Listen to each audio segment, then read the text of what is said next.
Welcome to the Tech Egg. Don't get scrambled. Enjoy the video.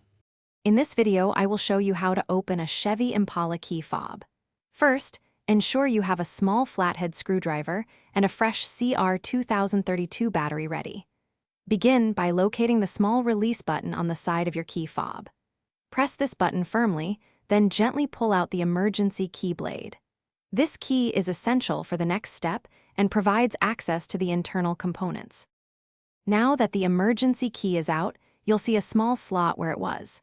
Carefully insert the tip of your small flathead screwdriver into this opening. With a gentle twisting motion, begin to pry the two halves of the key fob apart. Work slowly and apply steady, light pressure to avoid any damage to the plastic casing. The halves should separate with minimal effort. With the key fob open, you'll see the small, round battery. Before removing it, take a moment to note its orientation, specifically which side is facing up. Then, use your screwdriver to gently pry out the old CR2032 battery. Once removed, carefully insert the new CR2032 battery, ensuring the positive side, usually marked with a plus sign, is facing upwards.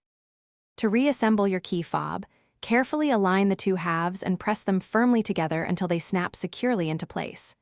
Next, slide the emergency key blade back into its slot until you hear a distinct click, indicating it's fully seated. Finally, test all the key fob's functions, like locking and unlocking your vehicle, to ensure everything works correctly. Also, be sure to check the description below for a link to great deals on e-readers and other fantastic products. Thanks for watching. Consider subscribing if I helped unscramble your problems.